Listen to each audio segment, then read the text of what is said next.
You know how they say there is no right and wrong when it comes to music, tone, and gear? Well, I'm gonna need you to really keep that in mind for this video.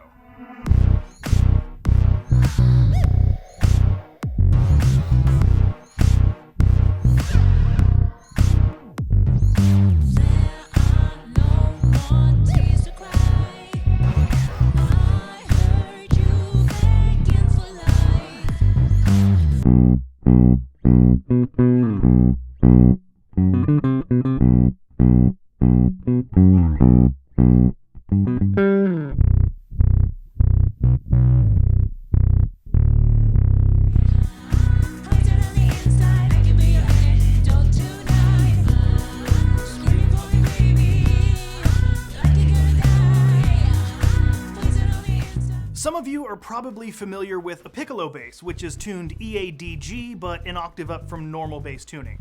Some of you have also probably heard of a tenor bass, which is usually tuned ADGC. This is some kind of combination of the two. This bass is tuned BEAD, but an octave up from typical BEAD basses. This tuning experiment was actually inspired by this pedal right here. Now, there's a lot to say in a short amount of time, so I'll try to be brief.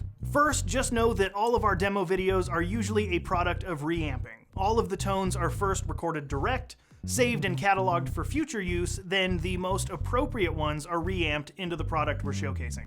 So when it came time to do this pedal, which is essentially an octave combined with a distortion and an incredible amount of routing options, I knew that I wanted to showcase more pop-type songs, to use an umbrella term. Point is, there wasn't really a lot of opportunity to play Metallica and Maiden.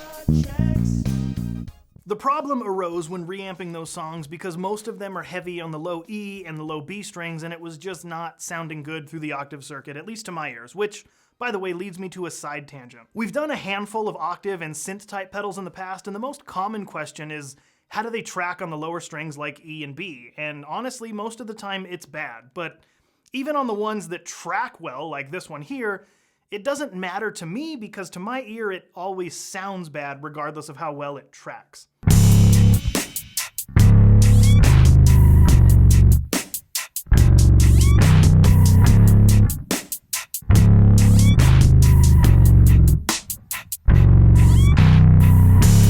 It's the same reason why most of us don't tune to drop E, because even if your amp can accurately reproduce those frequencies, they're completely unusable 99% of the time. And the coolest part is, now that I've said that, all 6 drop E players are gonna comment down below going, "Nuh-uh, it sounds good through my rig." Cool, bro. Anyway, it's always been my thinking that the point of an octave pedal is to intentionally play an octave up and let the pedal give your bass more of a synthy tone.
that's where this comes back in. To answer the more obvious questions, yes, you can just play an octave up, and yes, you can just get a 6-string and basically have a tenor bass built in, but if we did that, you would have never clicked on this video and we'd all be doing something less fun right now.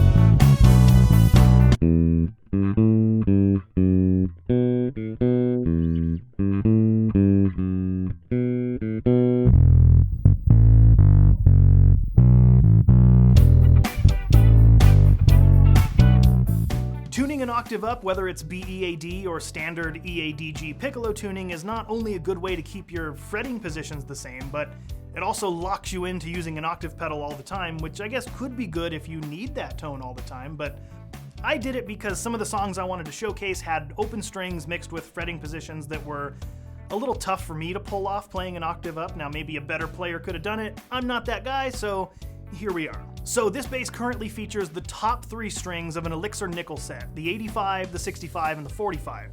Those are the ones that are usually tuned ADG, but in this case they're tuned a whole step up. And the high string is a 32 gauge Elixir guitar string. These are just what I had lying around, and if I had more patience I would have ordered a high C bass string, but hey, here we are.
So, final thoughts. If you're in a project that requires you to have a synthy type of bass tone all the time, then get a pedal like this, tune your bass an octave up, and you're in business. You won't have to spend the whole set playing way up on the neck. If you're in a project that only needs a synthy tone some of the time, get a pedal like this and get a 6-string bass. And finally, if you're someone like me who runs a bass channel on YouTube and you need a fresh idea for a new video, string a random bass this way, record a bunch of direct examples for future octave pedal demos, and then put it back to normal. Afterwards, you can tell the viewer to like and subscribe, followed by a be safe, and I'll see you later.